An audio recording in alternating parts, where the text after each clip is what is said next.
시청자 여러분 안녕하십니까? 이달 말 북한에서 열릴 예정이던 국제 유소년 축구대회가 연기됐습니다. 북한 측의 연기 요청 때문인데 강원도의 대북 사업에 제동이 걸린 것 아니냐는 우려가 나오고 있습니다. 이재규 기자가 취재했습니다. 지난해 10월 29일부터 11월 2일까지 춘천에서 열린 제5회 아리스포츠컵 국제 유소년 축구대회. 남북한 선수단과 중국, 러시아, 베트남 등 6개국 7개 팀이 참가해 경기를 벌였습니다. 북한 유소년 팀과의 남북 경기는 선수와 도민들에게 승패를 떠나 남북이 하나임을 확인하는 감동을 줬습니다. 와 보니까 별로 보이지도 않습니다. 자주 앞으로 어가면서 경기도 자주 하고 서로 정을 나눴으면 좋겠습니다. 6회 대회는 이달 29일 평양에서 개막할 예정이었습니다. 하지만 최근 북한이 대회 연기를 요청했습니다. 대표 대북 사업으로 이 대회를 내세웠던 강원도도 입장이 난처해졌습니다. 대회를 실질적으로 주관하는 민간단체인 남북체육교류협회는 북측이 내부 사정으로 대회 연기를 요청했다고 밝혔습니다. 특히 결렬된 것이 아니냐는 우려에는 연평해전과 목함 지뢰 사태 등 남북 관계가 경색됐을 때도 이 대회는 중단된 적이 없다고 덧붙였습니다. 북측에서 대회 일정이 작년에 이제 8월 달에 진행이 됐고 6월 29일 일정에 대해서는 좀 다소 뒤로 미뤘으면 좋겠다라는 의견이 있어서 남북체육교류협회는 현재 다른 나라 참가팀들과 일정을 논의하고 있고 다음 달 중후반에는 대회를 열 수 있을 것으로 전망했습니다. 하지만 긴박하게 돌아가는 국제정세 속에 대회가 성사되더라도 강원도가 추진하려는 대북 사업 성과를 내기는 어려울 것이라는 전망이 나오고 있습니다. MBC 뉴스 이재규입니다. 동해시 추암동에 산업단지를 조성하고 있는 민간기업이 올해 분양을 시작합니다. 조성 원가가 높은 점이 걸림돌인데 회사 측이 분양 촉진을 위해 유치업종 완화를 추진하고 있습니다. 유인호 기자가 보도합니다. 동해시 추암 해변의 야산이 넓은 평지로 바뀌었습니다. 인근 국가산업단지에 화력발전소를 건설한 GS동해전력이 1,100억 원을 들여 대체 산업단지를 만드는 중입니다. 전체 면적은 59만 8천 제곱미터, 바로 옆 국가산업단지의 3분의 1쯤 됩니다. GS동해전력은 이 가운데 92%인 109 55만 제곱미터를 오는 8월에 완공하고 올해 안에 분양을 시작할 계획입니다. 보상 협의가 순탄치 않아 공사가 늦어지는 209 4만 7천 제곱미터는 내년 말에 완공할 예정입니다. 북방 물류 관련한 전진 기지로서 이 산단을 활용하는 방안이 첫 번째고, 두 번째는 동해 신항만 공사와 관련된 기타 부대 산업들이 들어올 수 있다는 가능성이 두 번째고, 세 번째로는 주변에 발전소가 많기 때문에 발전소에서 필요한 부품 제조업 및 정비업 등이 입주할 가능성이 있다고 보고 있습니다. 지역 경제를 위해서는 활발한 분양과 조속한 기업 입주가 필요한데 전망은 그다지 밝지 않습니다. 가격 경쟁력 때문입니다. 조성 원가가 제곱미터당 30만 원이 넘어 바로 옆 국가산업단지 분양가의 3배가 넘습니다. 조성 면적의 30%는 GS동해전력이 직접 사용하는 것으로 돼 있는데 구체적인 투자 계획이 아직 없습니다. 준공한 지 24년 된 국가산업단지의 경제 효과가 기대에 미치지 못하는 가운데 제2 일반산업단지마저 상당 기간 비어있을 가능성이 커 보입니다. GS동해전력은 분양 촉진을 위해 산업단지에 입주할 수 있는 업종을 기존 4개에서 13개로 늘려달라고 강원도에 요청했습니다. MBC 뉴스 유인호입니다. 양양 고속시외버스 터미널은 낡고 오래돼 이전이 추진돼 왔습니다.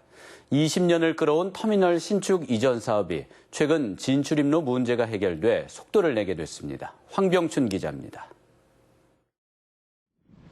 양양군 양양읍 도심에 자리 잡은 양양 고속시외버스 터미널입니다. 지난 1978년 지어져 건물은 낡았고 대합실 등 내부 공간은 좁습니다. 화장실도 건물 안에 없고 커피숍 등 휴게시설은 문을 닫았습니다. 외지 손님들이 오셔가지고 안에 앉을 자리도 없고 겨울에는 춥고 여름엔 덥고 좁고 불편해. 양양군은 지역 주민과 관광객들의 불편을 해소하기 위해 지난 2008년부터 이전 사업을 추진했습니다. 2011년에는 송암리 국도 7호선 옆으로 이전 부지를 선정했습니다. 하지만 맞붙어 있는 강릉 국토관리사무소 양양 출장소와의 진출입로 합의에 발목이 잡혔습니다. 그런데 최근 강릉 국토관리사무소가 우회로 개설에 합의하면서 사업 추진에 속도를 내게 됐습니다. 국토관리사무소 출장소 앞 교차로를 폐쇄하고 터미널과 진출입로를 함께 쓰기로 했습니다. 양양군은 옛 동해고속도로 부지에서 해제된 터미널 이전 부지 매입 절차에 들어갔습니다. 강원도에서 우리 양양군 관리계획에 대해서 승인을 이루어지면은 그 결정된 고시에 의해서 한국자산관리공사랑 매각 협의를 할 겁니다. 양양군은 서울 양양 고속도로 개통으로 관광객이 늘고 플라이 강원이 취항을 앞두고 있어 2021년 준공을 목표로 내년 상반기 안에 착공할 계획입니다. MBC 뉴스 황병철입니다. 강원도교육청이 올해 2000년대 들어 최대 규모로 지방 공무원을 채용합니다.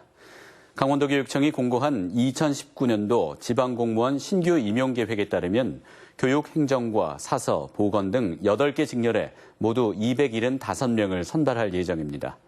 올해 지방공무원 신규 임용시험에는 275명 모집에 2,503명이 지원해 9.1대 1의 경쟁률로 2000년대 들어 가장 낮았습니다. 한편 강원도교육청은 오는 15일 1차 필기시험을 실시할 예정입니다. 올림픽 개폐회식장과 알파인 경기장 등 동계올림픽 경기장 13곳을 만드는 데 든 비용이 8,300억 원을 넘은 것으로 나타났습니다. 강원도에 따르면 동계올림픽 시설 투자에 든 총 지출액에서 잔액을 뺀 금액은 8,376억 원이었습니다. 중봉 알파인 경기장 건설에 1,500억 원이 들어 단일 경기장으로는 가장 많은 비용이 투자됐고 봅슬레이, 스켈레톤 경기장과 스피드 스케이팅 경기장 건설에 각각 1,130억 원이 든 것으로 집계됐습니다. 다음 달부터 8월까지 2달 동안 도내 입주 예정 아파트는 모두 3,752세대로 나타났습니다. 국토교통부에 따르면 도내 7월 입주 예정 아파트는 원주 920세대, 춘천시 1,745세대로 조사됐습니다. 오는 8월에는 강릉시 유천동 131세대, 속초시 조양동 651세대, 정선 고환지구 행복주택 150세대, 춘천시 155세대가 각각 입주합니다. 60 민주항쟁 기념일을 맞아 민주화운동 특별사진전이 내일 영월문화예술회관에서 열립니다. 사진은 역사다라는 주제로 열리는 특별 전시회에는 민주화 운동을 비롯해 30년 넘게 한국 역사를 촬영한 유명 기자들의 작품 60여 점이 일주일 동안 전시됩니다. 오는 15일에는 고 이한열 열사의 모습을 담았던 정태원 기자 등 사진 기자들의 강연이 이어집니다. 6.15 남북 공동선언 19주년을 맞아 오는 15일 철원 노동당사에서 기념식이 열립니다. 6.15 공동선언 실천위원회 강원본부는 15일에 기념식을 열고 통일 문제 자주적 노력과 이산가족 상봉, 경제협력 등 남북이 조속히 공동선언을 이행할 것을 촉구합니다. 강원도 지역의 가장 큰 현안인 금강산 관광 사업을 이어갈 것을 촉구하는 성명서도 발표합니다. 지난 6일부터 나흘간 열린 제21회 인제용대리 황태축제에 서울 양양고속도로 개통 효과로 최대 인파가 몰린 것으로 나타났습니다. 축제 조직위원회에 따르면 황태와 자연의 조화로운 향연을 주제로 마련된 올해 축제는 8개 분야 40개의 다양한 프로그램이 마련돼 관광객들에게 먹거리와 볼거리를 제공했습니다. 특히 황태를 이용한 요리 체험 교실 등 관광객들이 직접 참여하는 프로그램에 참가자가 몰렸으며 각종 시식 코너도 인기를 끌었습니다. 강릉 단오제의 관람객 집계 방식이 올해부터 휴대전화를 활용한 빅데이터 집계로 바뀌었습니다. 강릉 단오제위원회는 지난해까지 육안 관측으로 관람객 집계를 해왔지만 보다 정확한 결과를 얻기 위해 올해부터 관람객 휴대전화 기지국 정보 등 빅데이터를 이용해 관람객을 집계할 계획입니다. 이에 따라 올해 강릉 단오제 관람객 집계는 축제를 마치고 일주일쯤 후에 나올 것으로 예상됩니다. 강원 도내 도소매업과 숙박, 음식업의 영업이익이 근로자 임금에 미치지 못하는 과밀화 수준이 전국에서 가장 높은 것으로 나타났습니다. 중소기업연구원이 전국 지역별 도소매업과 숙박, 음식업 현황을 조사해 과밀 지도를 제작한 결과 강원도 내 도소매업의 81.1%가 근로자 임금보다 영업이익이 낮은 것으로 분석됐습니다. 또한 음식 숙박업도 도내 73.6%가 근로자 임금보다 영업이익이 적어 역시 전국에서 과밀화율이 가장 높았습니다. 중소기업연구원은 자영업의 영업이익을 개선하기 위한 지자체별 보완 대책이 필요하다고 밝혔습니다. 정재영 감독의 차기작 영화 블랙머니가 강원 지역 곳곳에서 촬영됩니다. 강원영상위원회는 배우 조진웅과 이한이 주연의 영화 블랙머니의 강원도 촬영을 유치했습니다. 뉴스를 마칩니다.